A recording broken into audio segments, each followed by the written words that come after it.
2, 1. I was counting down from 5 so you could start. Oh, cool. Hi, everyone. Welcome to Dragon Wheels. This is James's channel where he occasionally plays games on this with some friends. I am not James, hence why you are getting an incredibly slick and well-polished introduction by somebody that has never presented a Twitch stream before. But it was because James decided at the last second to tell me that I would be introducing it. Today, we are going to be playing a game called The Witch is Dead, which is a free one-shot RPG by Grant Howitt, in which a bunch of plucky animals try and bring a witch back to life. So, I think without further ado, let me introduce my bunch of plucky animals. Just so that you know, my name is Tim Goose. There is another Tim. If you've been on Dragon Wheels before, you'll recognize him because he is a regular. But I'm going to hand over to James, who will berate me for this poor introduction and introduce himself and his character. I thought that was fantastic, Tim. Apart from not understanding how a countdown works, I thought you did very well. Yeah. I couldn't tell whether you'd frozen. I thought you'd at least do this with your hands. Well, no, because then I was hoping to go 5, 4, 3. I thought you'd do the 2, 1 and then start speaking so that I didn't have to go into the camera where people were like watching. But that's fine, Tim. I should have known better. Really lifting the curtain. This is. I should have known better. Yeah, welcome to the stream. You'll notice that. Some of the windows of people are changing randomly, but hopefully you don't want to look at our faces and are happy listening to our voices. But if you want to say hi in the chat, please do, because we're lonely. And Nonny and me are checking out the stream so we can reply to you. What else? Oh yeah, my name's James. Of course, I've got my name down there. And I today will be playing a dog called Lucky. He is a corgi. He is fierce but lovable. The witch who owns him? Is it owns? Does she own me? Okay, why not? Yeah. Has given me the ability to cast the great spell, Create Flame, which definitely won't go disastrously wrong at any point.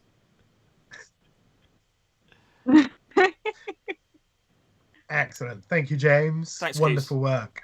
Should we just go round? I was going to say, should we go round? But that doesn't matter. Nonny, do you want to introduce yourself? Hello. I am Nonny. I am a spooky nerd. And today I'm good called Kiva. And I am able to conjure dinner. So I'm quite well fed. I'm one of those big, those big fat toads that you get. I think they're called pixie frogs, actually. They're not a toad. Just imagine one of them. Lovely. And other Tim, my nemesis. Hello, yes, I am the Mirror Universe Timothy Goose. My name's Tim B. Bloody Mirror Universe, where I kept my hair. You made one decision at one point in your life, which branched off. Yeah. Today I'm going to be playing a crow named Crebain, who is clever and kind of deceitful, I guess is probably the term for it. I mean, all crows are deceitful. I have also been given a spell. The spell I have is Tidy, Clean, and Mend, which I think is one spell called Tidy, Clean, and Mend, rather than 3 separate, very similar spells. Is that right? It is one spell. So, Mumblers, you are part of a small group of animals that have been magically given the abilities to kind of help out in the witch's home, which is deep in the middle of the woods. You are able to communicate with each other, but that doesn't mean that you have the inherent ability to communicate with other non-magical animals.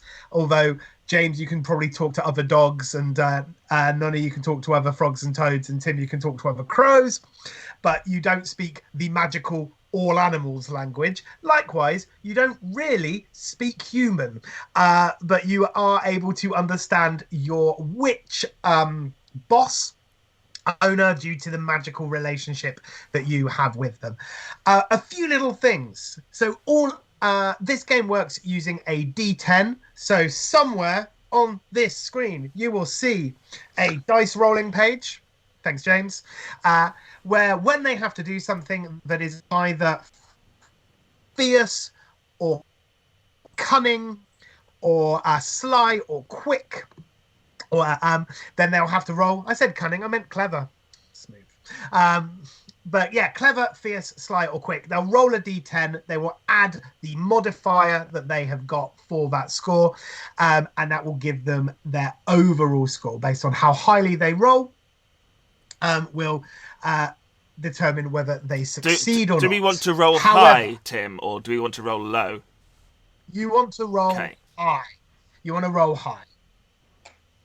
However, you are animals, and therefore most of the stuff that you're going to try and do is going to be considerably more dangerous than if you were even an inept human being. He's speaking from experience there, Tim. So you also have a danger score. Every time you do something that I consider dangerous, and using magic is always dangerous, so using your spells is always dangerous. If you fail that roll, you will rack up 1 point of danger. If you ever attempt a dangerous roll and roll under your current danger score, something very, very, very bad will happen. Like you die or something like that. Yeah, it's a one shot, guys. We're not all going to make it out. We might. Who knows? I'm going quite attached. I'll tell you who definitely won't. The witch. And I think that's everything that you need to know. So we shall begin. I would like everyone to know that I did just Google pixie frogs, and I've got the images in the background now because it makes me happy. Oh, I didn't. I'm just going to Google pixie, not pixie lot, pixie frog. Oh, yeah, that's lovely. The African bullfrog. The largest frog in the world, of course. Reaching sizes of up to 30 centimeters and able to jump around 2.2 meters. Is that high or forward? Along. Okay, yes. That's I just opened the images because they make me happy. There are a couple of them of like a mouse attempting to escape from one's like mouth, which is quite funny. Are they carnivorous frogs? I mean, all frogs are carnivorous if you're a fly. That is true. Good point. I'll allow that. My brain was just thinking. Yeah. Anyway, sorry. Yeah, that's the dumbest thing I've said live since the last time I did anything live. Fair. That is fair. I can attest to that. Wonderful. It is a lovely, crisp morning in the heart of the woods, and the sunlight is dappling through the leaves, creating a beautiful, magical sensation. Which is nice because the area around the witch's house is inherently magical. Everything kind of grows a little bit better there. The weather is always a little bit nicer there. Everything just seems to be just right. And you three have been sent out to go and pick some berries to be used in the preparation of breakfast. These are not going to be magical berries. These are just going to be berries put on some porridge. Lovely job. But you are out. Lucky, you have a Lucky. Sorry, I don't know if you told us the names of your characters, but Lucky, you have a little basket in your mouth, and Kiva and Crabane. Crabane, excellent. Kiva and Crabane, you are kind of going around picking berries with your beak or long and weirdly sticky tongue, just popping them back into the basket. I love the idea that there's like Second time I've just 30 been playing berries and myself. Pardon? This is the second time I'm just playing myself on this stream. Weirdly sticky tongue. Yes.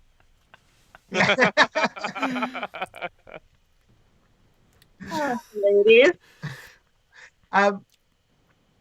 You've never really gone outside of the wood. These woods are huge. You are aware that in one direction they go off into towards mountains, in another direction it goes off towards the sea, and in another direction it goes off towards a town.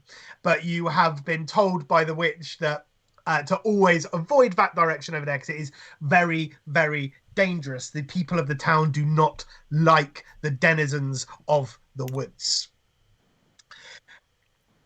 Behind you, coming from the direction of the witch's house, of your home, you hear the very fast clatter, clatter, clatter, clatter, clatter, clatter, clatter of horses' hooves traveling through the woods. You can hear branches of trees being torn and thrown asunder as a gallops towards you, towards the direction of the town, which is still about half a day's ride ahead of you. But they are coming from the witch's house, and they are heading straight for you. What do you do? You said I've heard a branch snapping. Okay, well, Yes. in that case, Lucky will drop, place down the basket and run to try and find one of these sticks that has been thrown for him. Cool. I'll tell you what, give me a clever. I think we're going to be doing a lot of these, James. Give me a clever roll. I got a 4. You 3 You've plus rolled 1. a 4. Marvelous. So you hear the snap, but not being able to figure out where that snap is coming from in the dense forest. You run off in entirely the wrong direction, heading deeper into the woods, further away from the clatter of horses, and importantly, to a much safer position where you are less likely to be trampled on by fast traveling. Do I find any sticks horses. near to where I've run? Yeah. You're in the woods. There are sticks everywhere. So you find a stick. It is not your best stick. Gonna say it. It's not the greatest one, but you have got a stick in your mouth. Perfect.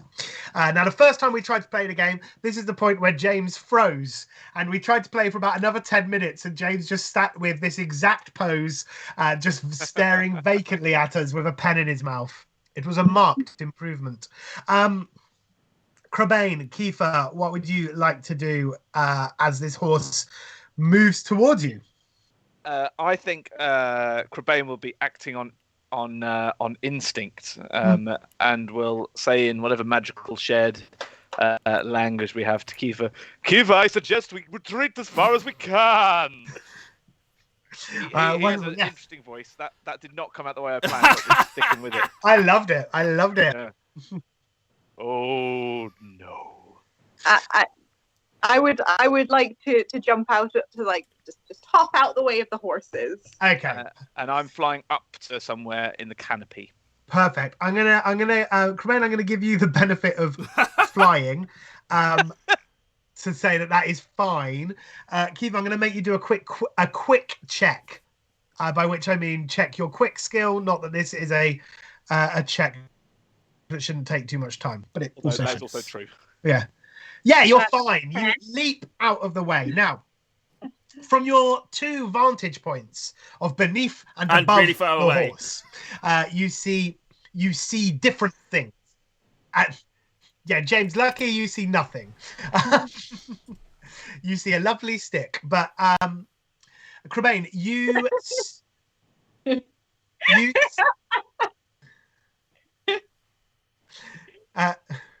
What did we do to Donny?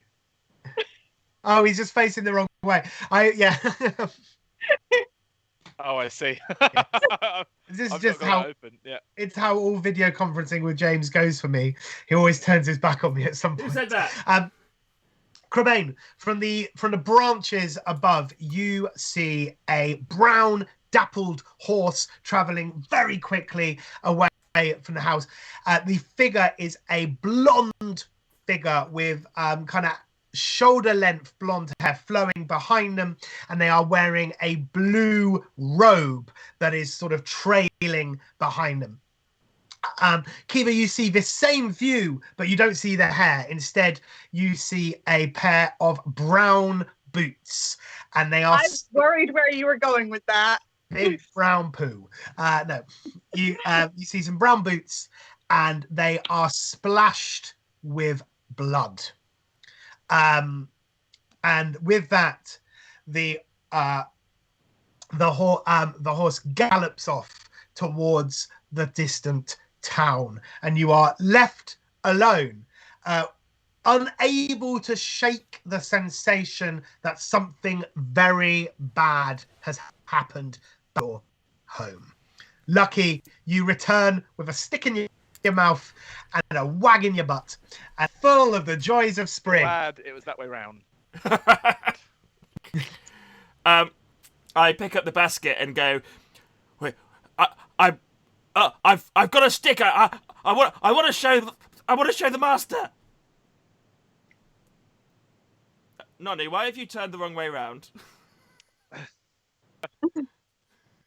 Yep, you are, there we go. Well, am I back? You were sideways for a bit.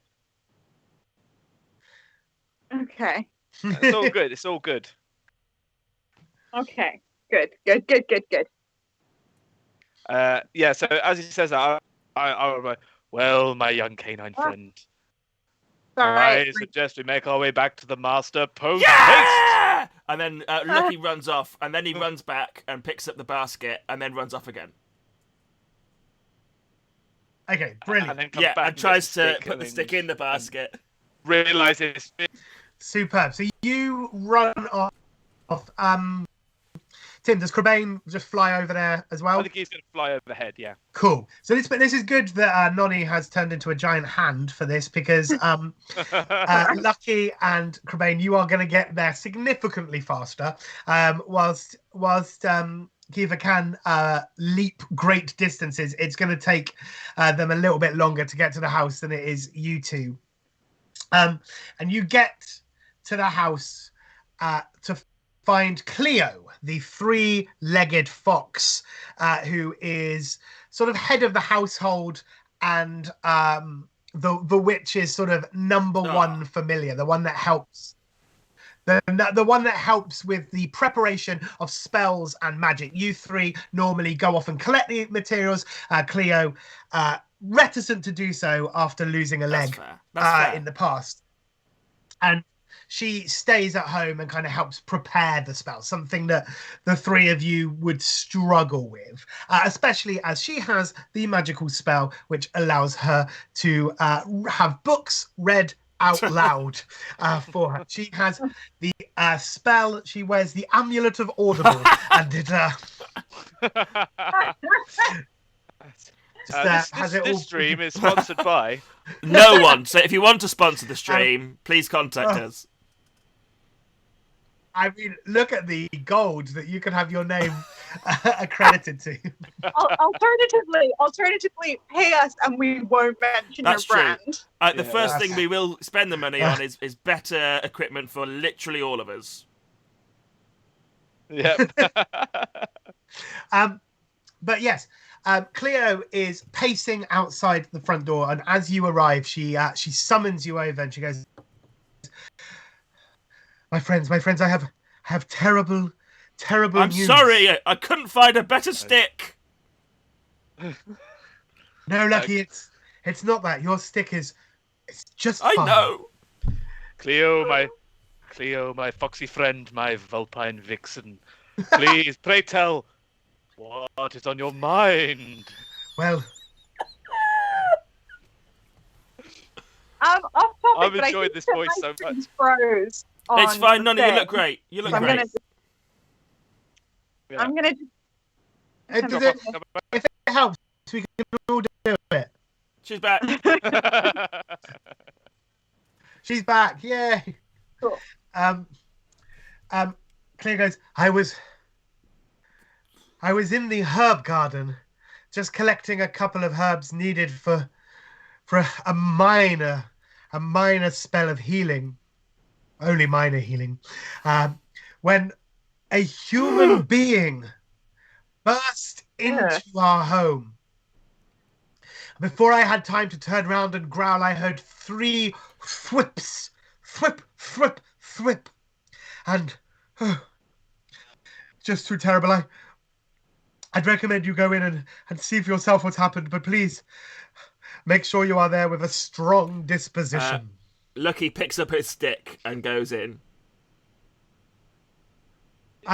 Lucky, and you see the witch lying on the floor, just in front of the fire and the cauldron, and a scent of thick, sweet porridge fills your nose. But underneath that is the metallic tang of blood. Sure enough, the witch is laying with 2 arrows sticking out of her chest and a 3rd sticking out of her neck. And the floor is sticky with dark grey puddles that you recognize to be blood, but you are colorblind because you are a dog. That's true. I can smell it.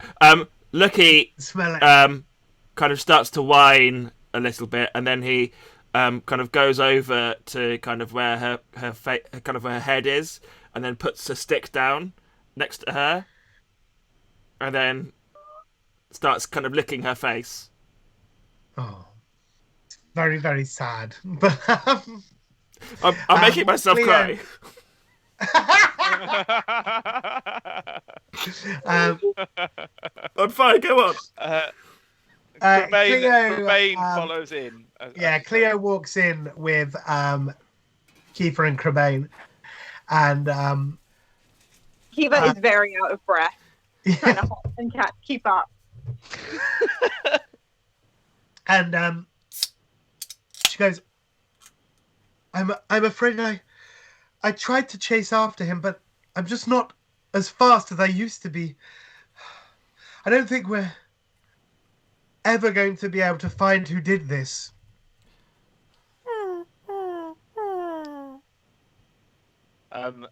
Crebain hops over to the obviously very sad Lucky. Lucky, my canine companion, have no fear. We will find the creatures that did this. It was a human man dressed in blue with yellow hair.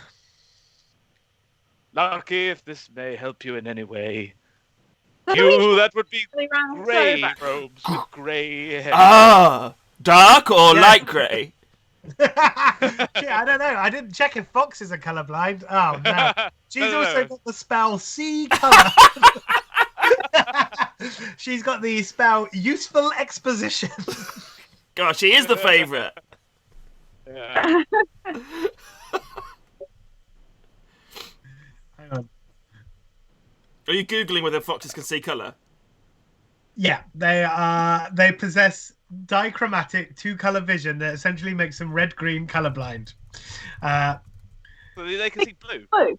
They see it in more pastel shades. Okay, so they see a pale blue robe and a straw yeah, colour.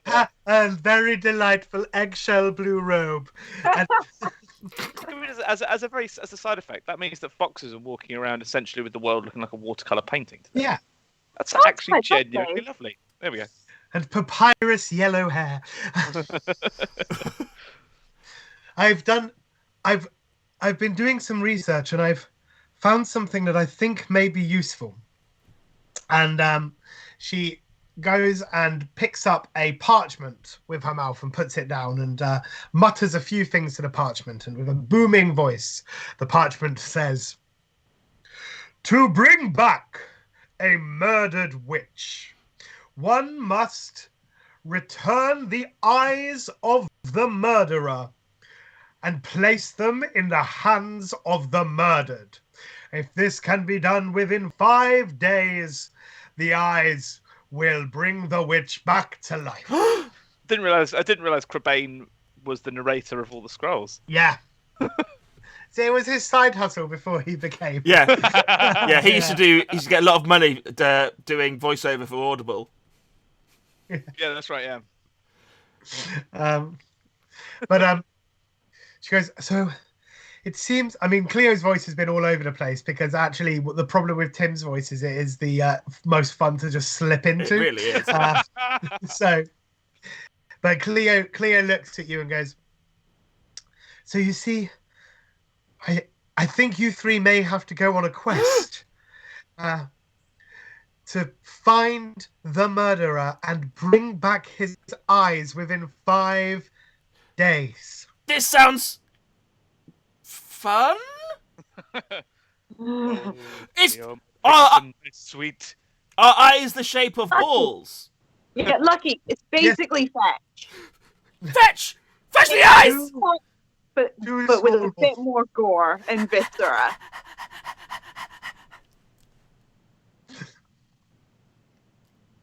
So you know who you're looking for, and you know roughly the direction that they've gone in. Are they going towards Human Town? They're going towards Human. Yes, they're going towards Human Town. Oh, Human Town smells nice and bad. Yeah, I'm gonna say that I don't think you've ever been close enough to Human Town to get any sense. Dog's sense of smell is very good. What kind of dog is Lucky? Corgi. A corgi. Oh, fantastic. Witch has got a bush dog. Yeah. Well, I mean, famously, witches have corgis, right? Well, the Grand High Witch definitely does. Sorry if the Queen is watching this.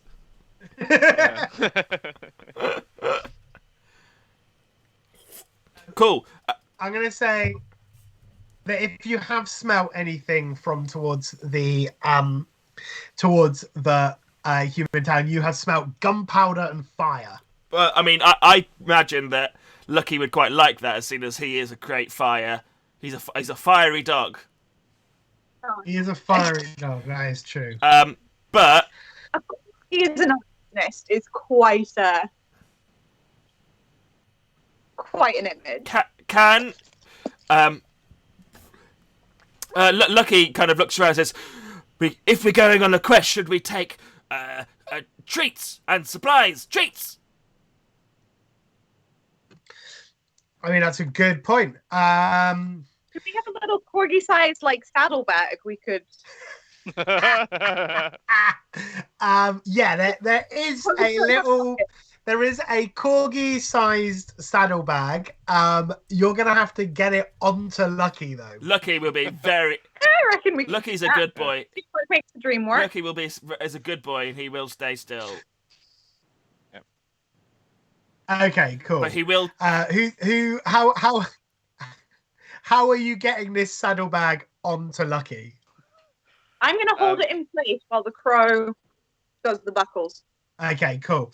It's going to be, I think we're going to get just a general strength roll from fierce for this. I know it's not necessarily being ferocious, but it is sort of how strong are you?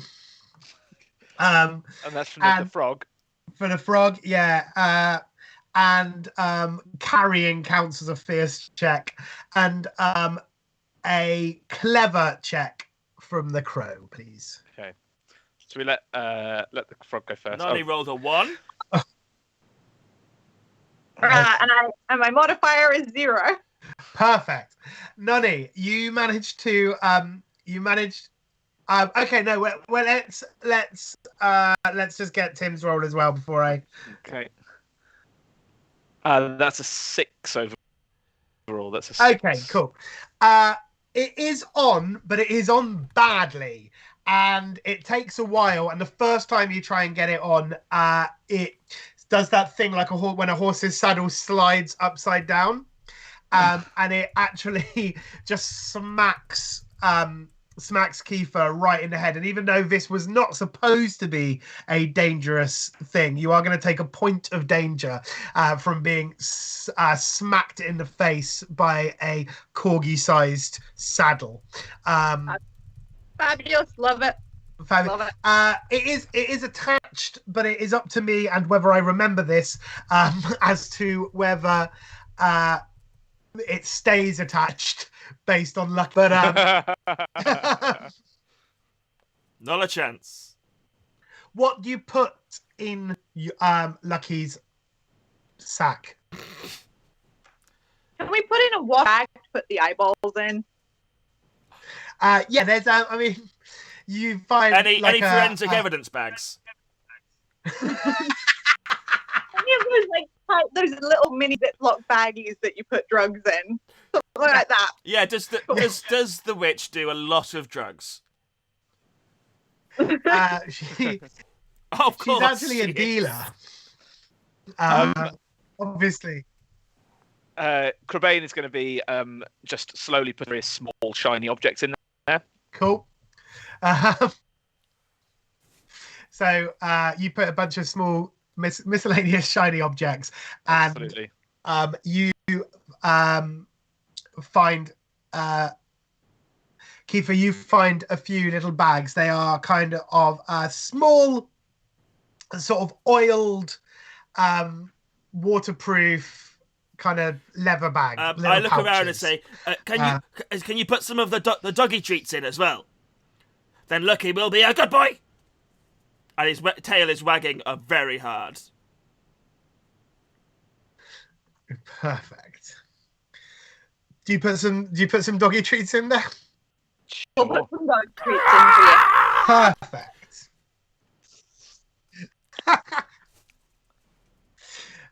Marvelous. You're all set to go. Absolutely. Okay, Lucky, my doggy sidekick.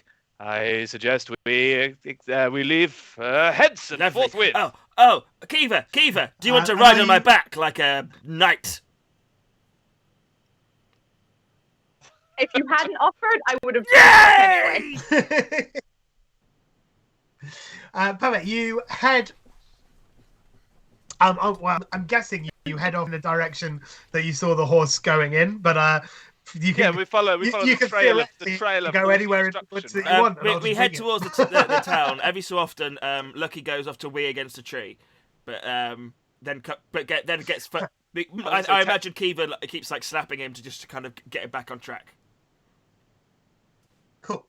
I was going to say that technically, Crebain is the one who's winging Very it, good. but at the moment, Well done. You've been travelling for a few, and you are now definitely out of the heart of the woods. The trees are becoming a little bit more distant from each other, not emotionally, physically distant from each other. Terence, I think we should get a divorce. There are kind of obvious pathways through the woods now, where you can see in the ground kind of hoof tracks and cart tracks, but also there are areas where trees have been chopped down, and sort of kind of areas where there's obvious signs of logging. And dogging, the sound the sound of the sound of fighting is on the horizon. Ooh. And as you walk, a bush calls out to you. Hello? Hello? Excuse me? Now, amazingly, you can understand this bush. Lucky will run over and say, hello? Oh, hi. Now, the bush looks like a big shrub, but inside there is two dark recesses and a third kind of flappy recess, making two eyes and a mouth. And the bush goes, I wouldn't go any further if I were you. There's quite a nasty battle happening just over ahead, and you don't exactly look decked out for battle, if you don't mind me I've saying. got a saddlebag. Yes, and a frog. Yes. Do you know that? Thank you. Hello. Oh, hello. What's your name, friend? Oh, I mean, I am Darren. Darren. Yes. Lovely to meet you. Really thought I'd come up with a better name. I thought you'd call But, yourself George, like George Bush. Oh, that would be But good, it's Darren. wouldn't it? It's Darren No. now. Darren, No, so I'm Darren Schrobenheim. Is my ad name. we're looking for a man who came back on a horse. Have you seen one? I mean, I've seen many a human on a Did they go this way? horseback. Yes, they collapsed us through. They tore my friend Colin I'm apart. so sorry. Well, we're going to bring back the eyes of one. That sounds great. Yeah! Well, if you're heading forward, you'll need to find safe passage. I suppose. Yeah, that sounds great. Where can we find that? I mean,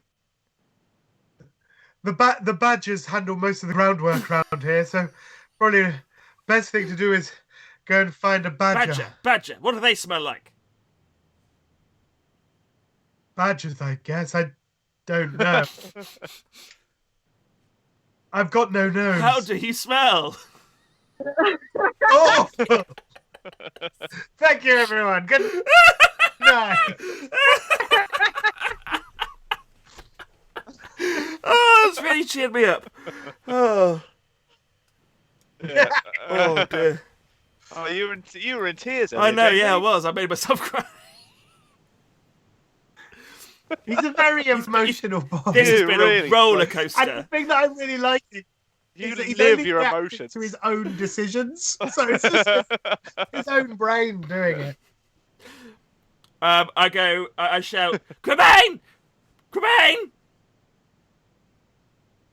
Yes, lucky my corgi companion. We need to find a badger. Yes. A badger, you say? Where may we find such a creature of the forest? I mean, she's just there, and with a small kind of holly covered cluster of bush just sort of comes out and points behind you. And as you turn round, you see. I have a quick question Yes. on that bit of the bush. Yeah. Cool. I'm having a snack. Cool. I'm going to go and smell the badger's bottom. Okay, I will brilliant. approach the badger. Okay, let's And cover dress it. these three things individually. Who needs country dinner when you've got insect? That's true. So you flick out your tongue and grab the insect on the end of Darren's little bush finger and gobble it down. And Darren goes, "Wow, wow. Me and Petunia Bug have been, well, we've been together for quite a long time. Can't believe you just murdered her like that. Oh, Boss. I've been attacked. I've been attacked. And two large, burly, vine-covered figures come out of the ground. It's the Forest Dryad Security Squad, and they Love it. and they look at you and go, "Right, Darren, is it this one over here that's been causing trouble?" Yes, she ate Petunia Bug. Ah, not Petunia. Yes, Petunia. Oh, but she was doing so good on the Forest Council. I know. Oh, thought we'd finally see peace in our lifetime, but now Petunia's gone. And the Dryads pick you up and go, "Well, you're going to go to court." Leave my friend alone!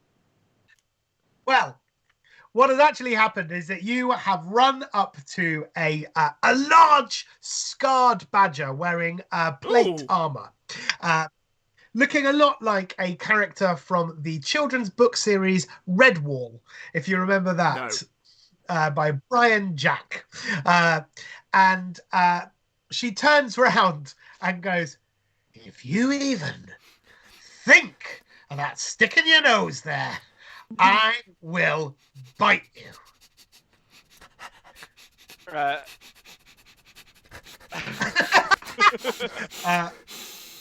Crebain is going to land on Lucky's back and sort of hope that landing distracts him. Yeah, it does.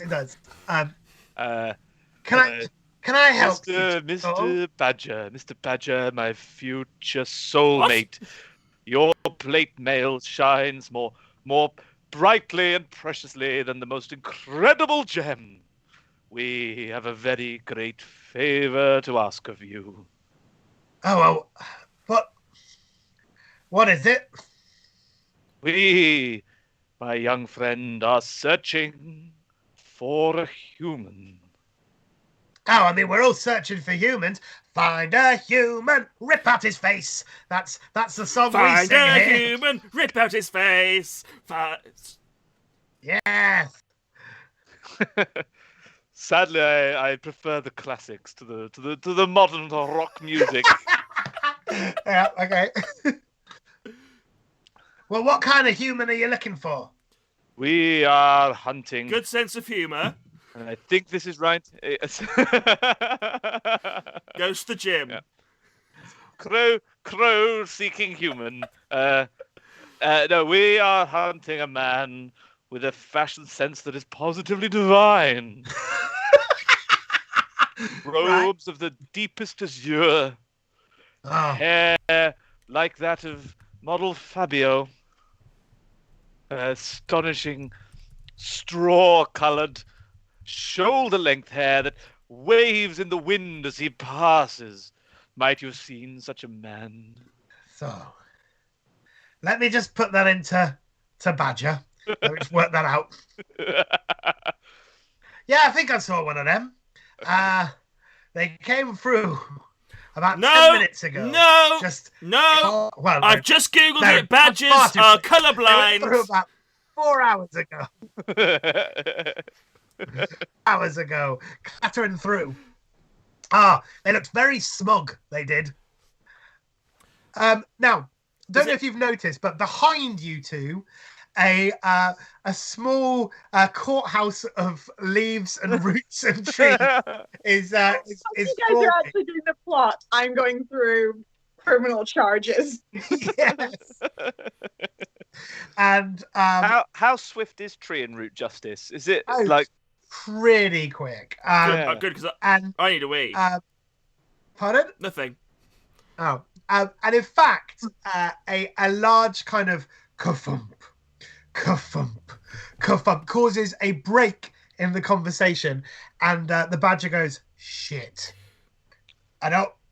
What? Okay, who summoned the Grand Justice? And a large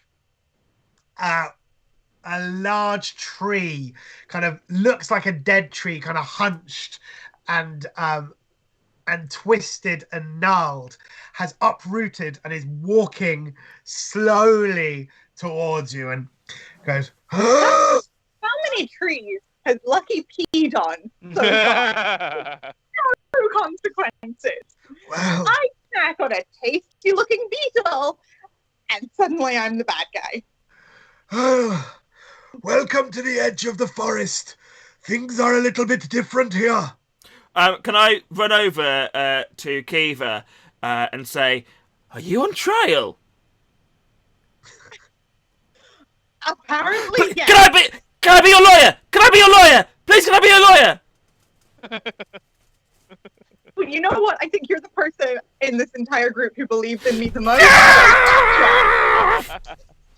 So, excellent. Objection! And so, the trial begins. The Grand Justice Tree.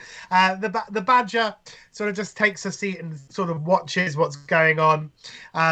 Kiefer and Lucky, you're sat on a little root, and the Grand Justice Tree goes, as I'm sure you understand, here on the edges between woods and the people of man, things are a little bit more delicate, and we take the loss of any life very, very seriously.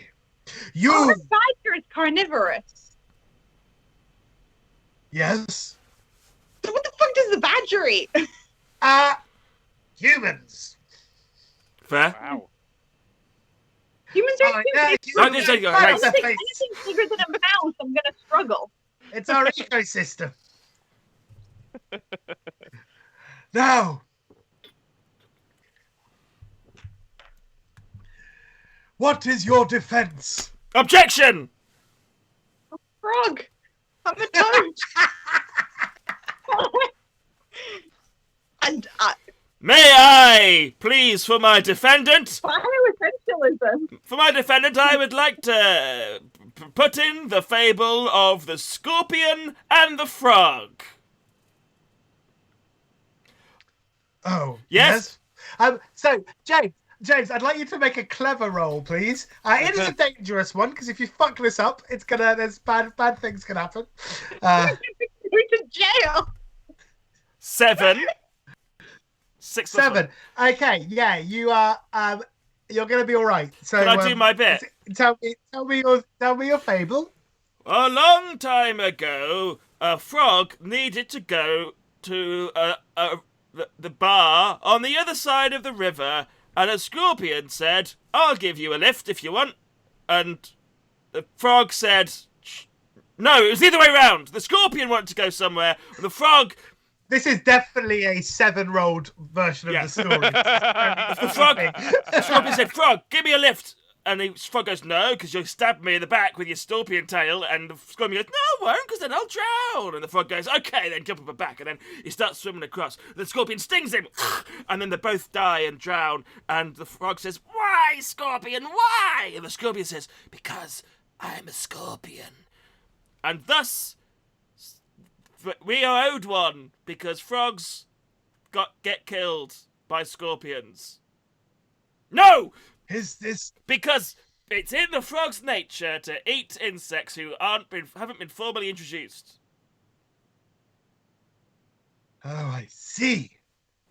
Can I enter into evidence? Really enjoyed the Jim Carrey pretending to be a lawyer attempt there. That was great. I have watched a lot of Liar Liar recently. Well, I see what you're saying. That this was merely an act of retribution. Your kind being wronged by insect kind, arachnid kind before. And this was what happened. Well, yes. Perhaps we were slightly harsh with our reactions. You are free to go. However, and a creature that looks like a stick insect, but is actually a stick. It's about this big. It's a very small stick. Has little googly eyes and little leaves that look like angry eyebrows. This is Dr. Dylan Fostercue. And Dylan what? Dylan Fostercue, Dr. Dylan Fostercue. Hello, I'm Dr. Dylan Fostercue. Nice to meet you. I will be here just keeping an eye on you while you are travelling through the area, making sure that you are not on a killing spree. I'll be reporting back to the Grand Justice. So I'll just settle here. And it using its sort of sticky, sappy body, it sticks itself to your back. Who? So you now have your back, yeah. You now have a small stick watching your every move, who will report back to the Grand Justice if you do anything else that it declares untoward. It is the Remain... forest. It is the forest justice equivalent of an ankle bracelet. Great. We're 20 minutes in and I already have an ASBO. Crebain flies down to the very small stick creature that's attached to itself. Dr. Fortescue.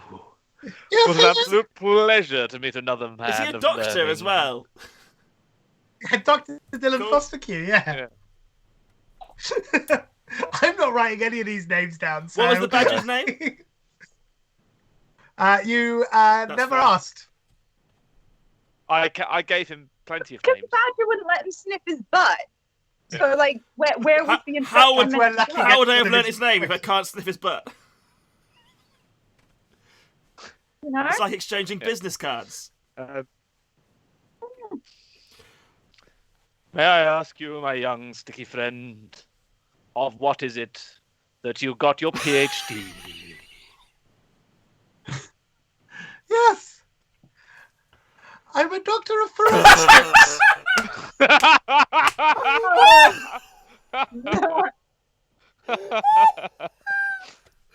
Oh, it's bad to laugh on stream, but that was really good. Well done. Iron and sticks. I love you so much. Oh my god. Okay. Well, Dr. Fortescue, Doctor of Forensics. Yes. It is nice to meet your acquaintance. Oh, well, thank you. Yes, I mean, it's a shame it was through this situation. Situation. Yes, thank you. I suppose we'll just carry on. Where are you heading to? Human Town. And at this point, the badger goes, No, No. that's very. You're going to have to go through the battlefield. Okay. No, okay. It's very dangerous. How do we do that then? I mean, it's just a flat surface, but there are explosions. They have large tubes that fire out metal stones that cause a lot of damage. There are fires. We have a lot of animals doing attacking.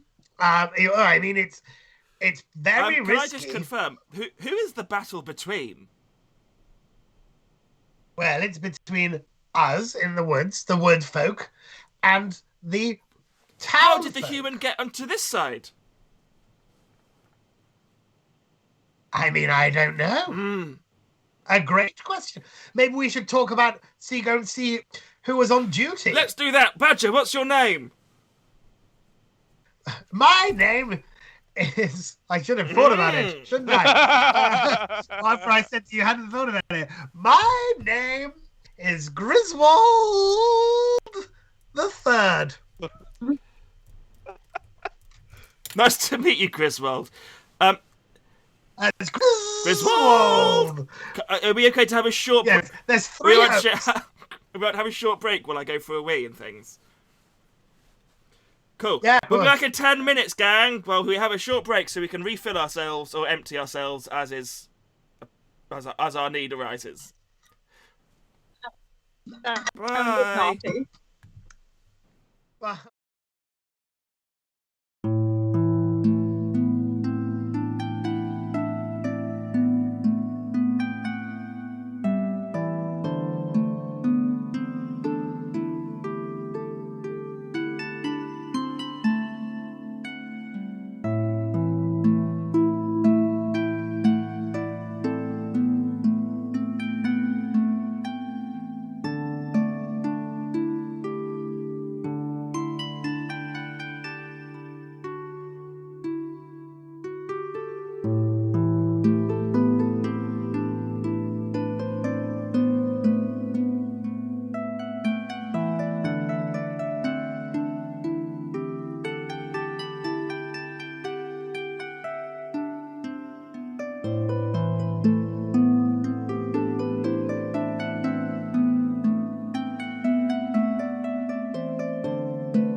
Yes.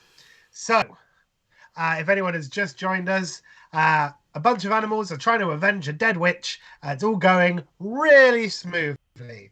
And the badger, whose name I've immediately forgotten. Griswold, Sir Griswold. Griswold. Sir Griswold the Third. Third. As you can see, Griswold the Third. As you can see, very slick production happening here. Griswold the Third is taking our animals off to meet the lookout, and off you head to the very edge of the woods. And sure enough, everything that you've been told turns out to be absolutely true.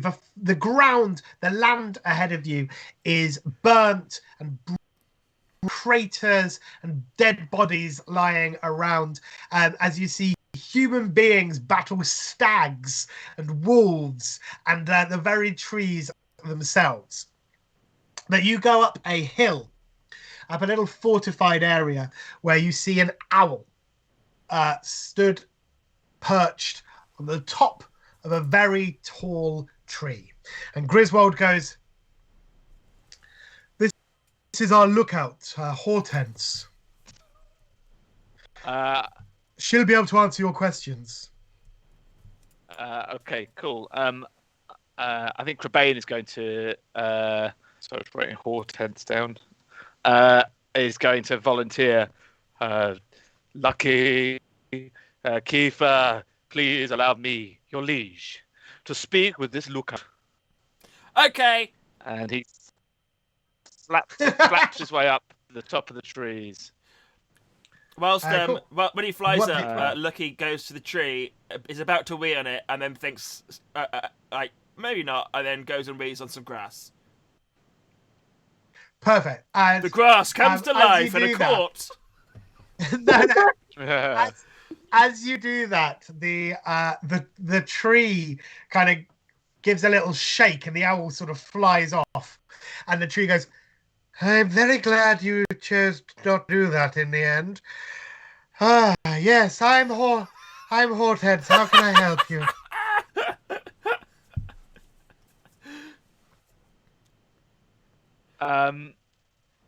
So Crebain is going to fly off in pursuit of the owl. And Okay. Lucky will go, What kind of owl is it? What kind of owl is it? It's a tawny owl. Okay, good. Hortense, Hortense, my tawny friend, give please. me a quick check, please. Okay, I have +1 in quick, Nice. so I am going to roll a 9. Yeah, great. You managed to you're like neck and neck with Yeah. this owl. Please be still your flight. Have you King of the- ever seen that thing where crows will land on the backs of bigger birds, like while they're flying? I saw one do to a seagull once, and it was not pretty. The second one came along and really ruined Is it. that He fucked up that seagull. is that what Crebain is doing? No, he's just flying alongside. Please, my tawny associate, take your perch and allow us to tete-a-tete. And the owl goes,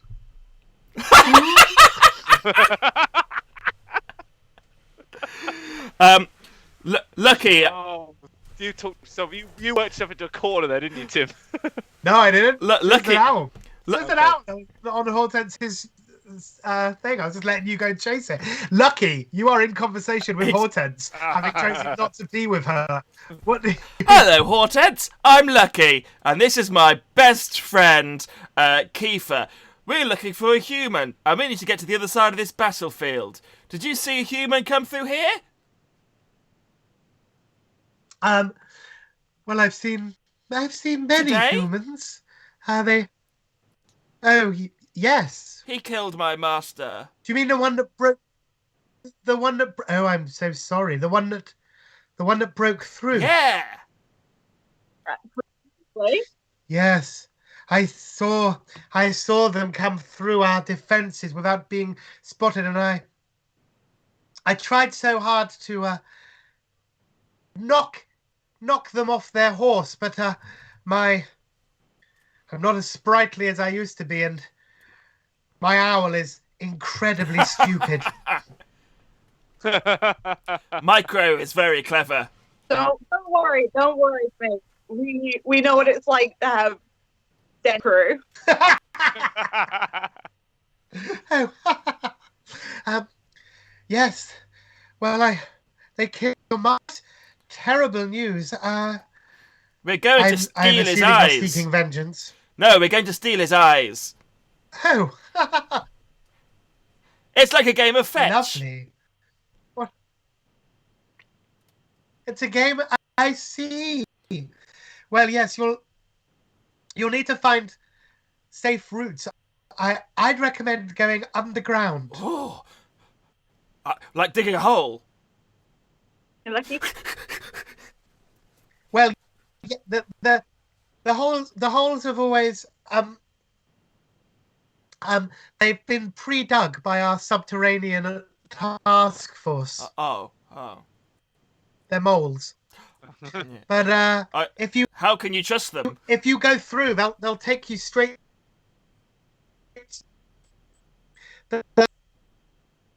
I think he should be rather easy to find because he's aiming for that very tall tower. And sure enough, on the horizon as you look out to the town, there is a one tower. Like the rest of it is a small, your typical medieval fantasy town, but there is a large stone spire in the middle of the town, and that's where Hortense says that this person that had snuck through the defenses was heading to, as they had travelled back through the battlefield. Where do we find the moles?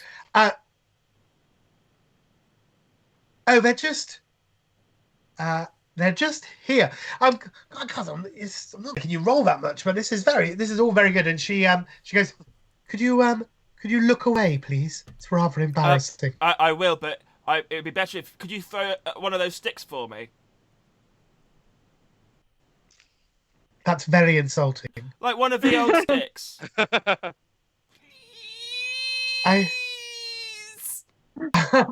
Give me what do you think is a persuasion? Sly. Give me a That's sly good because I got roll. 0 in sly. A 10! I got 10! She goes, I suppose my brethren have fallen and been desecrated in many a worse way than this. And I think Branch sweeps down and picks up a really great stick and throws it away from the battlefield into the woods. Lucky. And you run off after.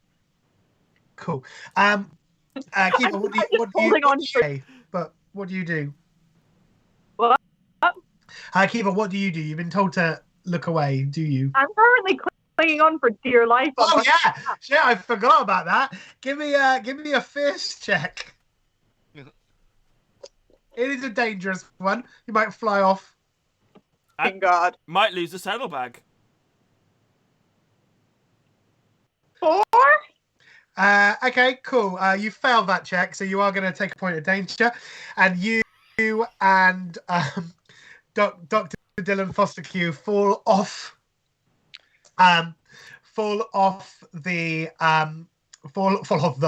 Lucky and fall to the ground. The saddlebag is somehow still just managing to stay on, but another bit of raucous activity could see it gone.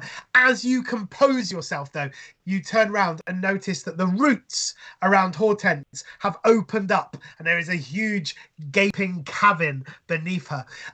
Crebain, how long did it take you to notice that you're talking to just a normal? I think he's been going a while. He's a tireless raconteur.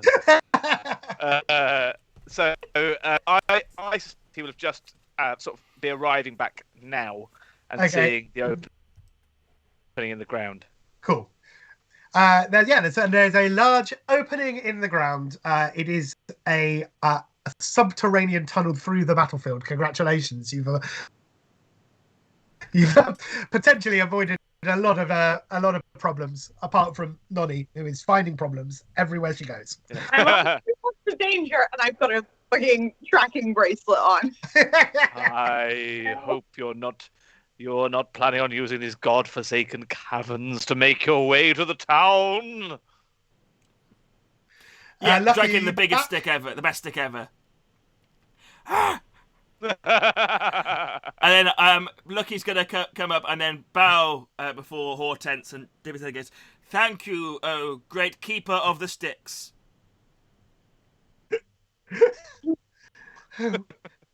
Well, get under me before I change my mind, I suppose.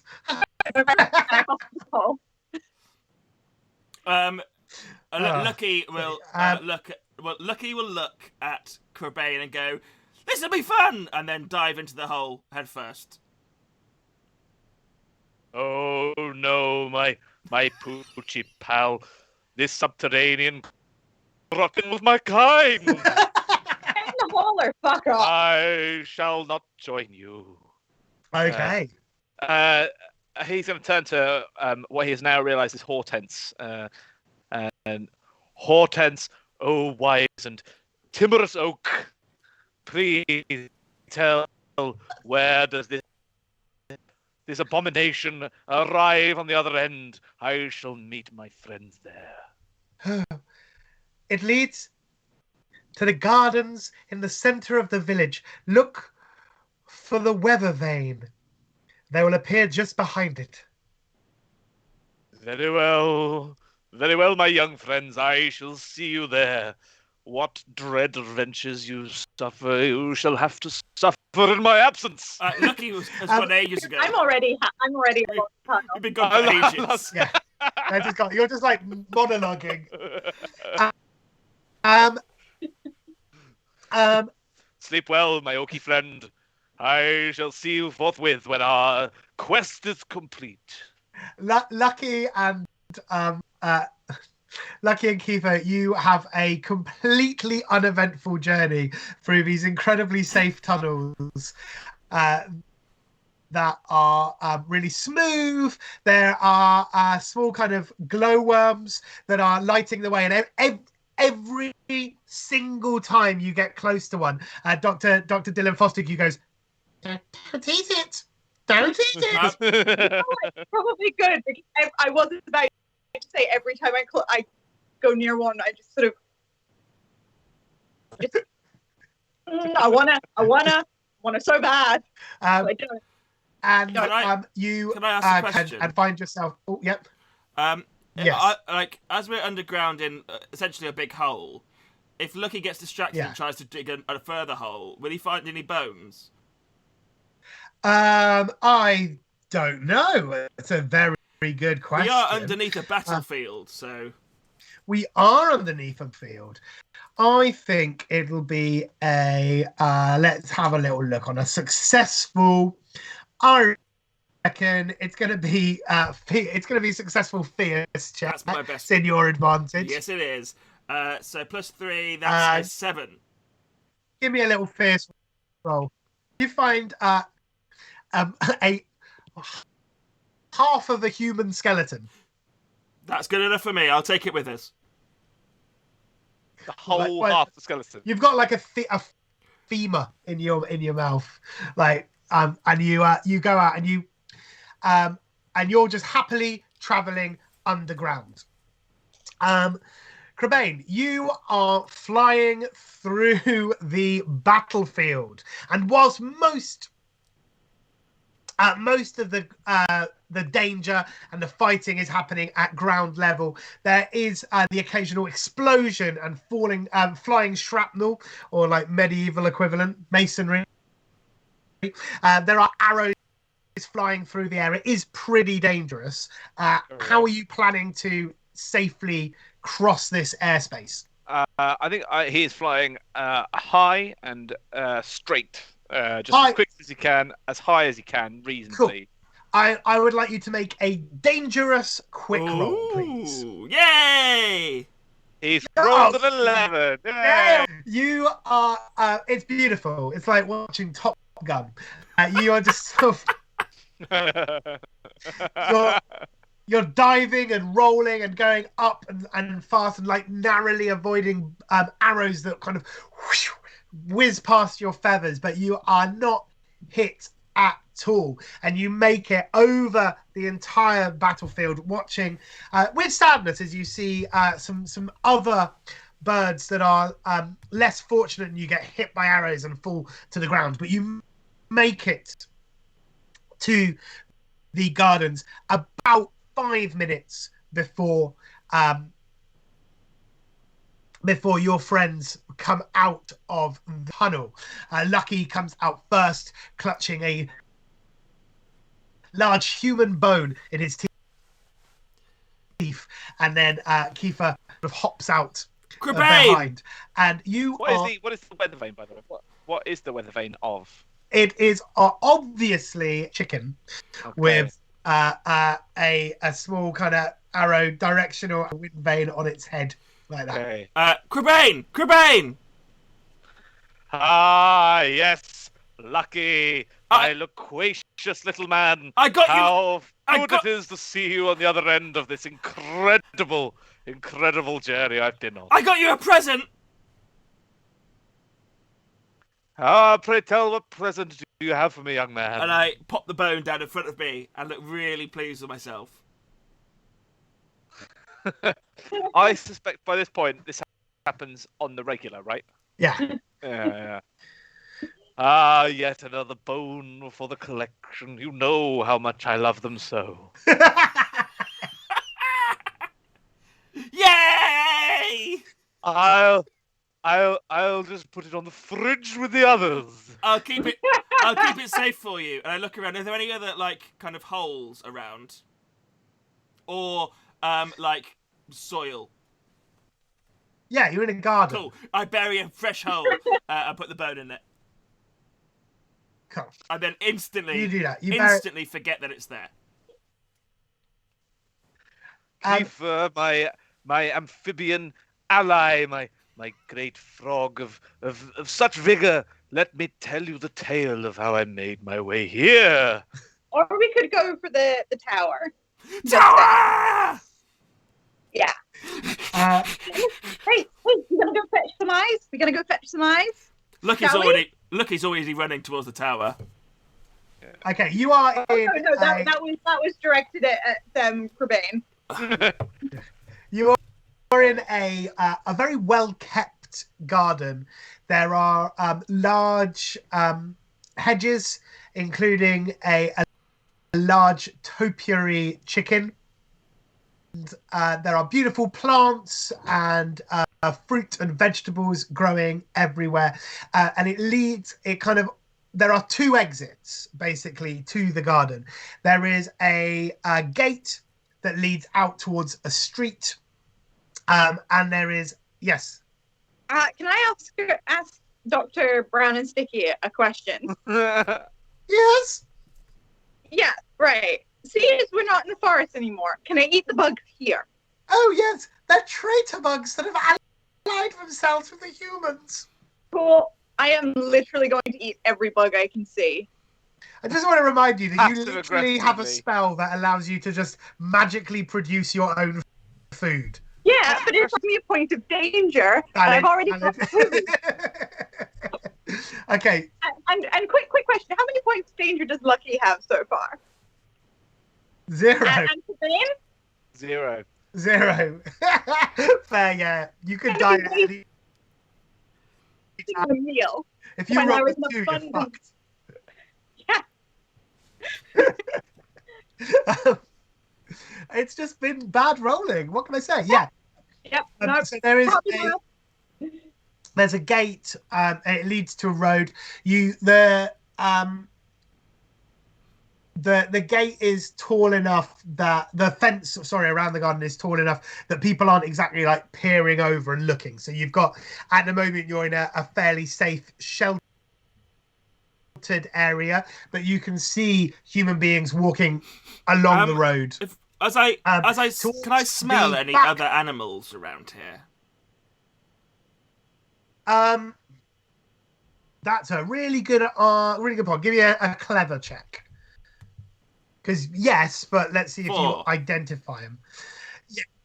4. You can smell mostly humans, but there are some scents that you don't recognize. You are aware that 99% of your understanding of what a human smells like comes from the witch, and she might smell different to other humans. That might be what all these strange smells are. But there are smells that you have never encountered in the heart of the woods before. But you do smell the scents that you got when the person on horseback rode past. You're getting those scents, and you're getting a few familiar human-y scents and quite a load of new scents that you don't recognize. Fair enough. You are in the garden of the tower, and if you follow the garden the other way around, head to the back of the garden, it does lead onto a small and unassuming, not very grand looking door, and just by that there is a well, and kind of leaning against the well are a bunch of kind of cooking implements and stuff that are drying in the sun. But yeah. Well. Pardon? Well. Yeah. I Do see. we have you? One point of danger. Your shit joke. Really? No. Of course Yeah, not. if we're going to give the point of danger for every shit joke, my character would have 6 by now. I've been deliberately quiet. I don't think he's dead.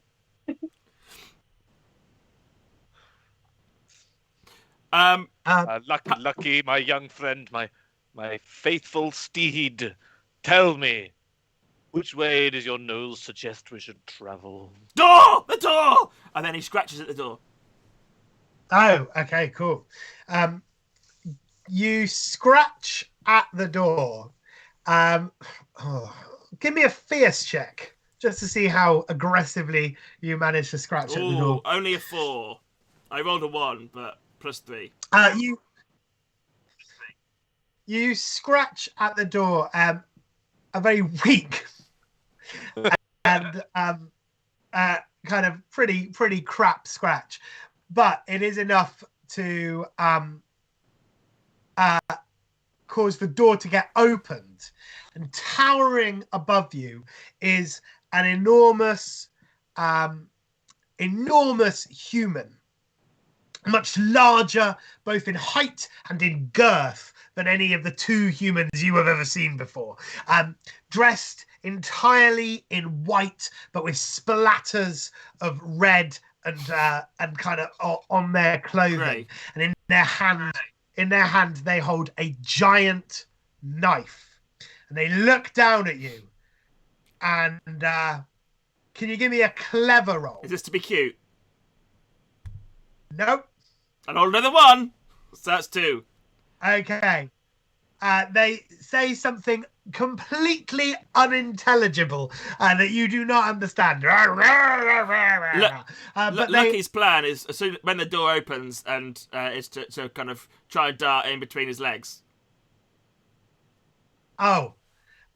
Okay. Well. Give me a quick roll then. Just. That is a 10.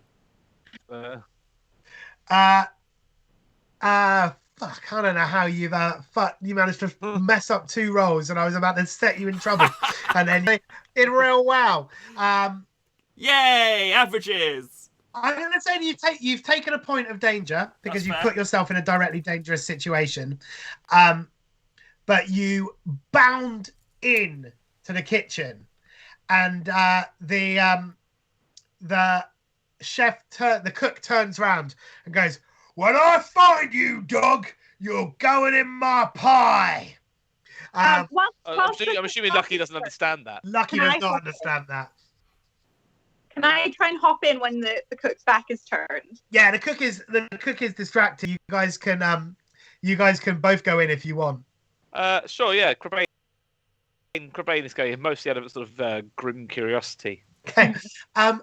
And I'm gonna put you are all in the kitchens on the ground floor of the tower in which the witch hunter was last seen going into. There is a very angry chef, cook after you, who will be hunting Lucky down to try and kill Lucky. And I think that seems like a lovely place to end today's game, because that seems like a cliffhanger chapter point. And I'm aware that James wants to finish in sort of the next 10 minutes. So are you guys all right with us finishing Let's there? finish this bad boy off next week. Yeah. Perfect. Normally I like a one shot, but I'm quite pleased to revisit all of these characters next time. So. Very much so. I mean, it might be a really short part 2 as you all get cooked. We have dog, frog, and crow pie. That's fine. That's absolutely fine. Aren't crows mostly inedible because they're carrion eaters? Yes, crows famously you shouldn't eat. Dogs only get eaten Fine. in certain countries. I don't want to go into it because it's going to make me cry again.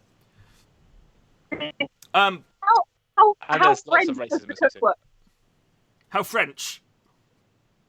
Yeah, Oh, frog's legs. because that will tell me how worried I need to be. Oh, the French will eat anything. They're literally. Day. I mean, yes.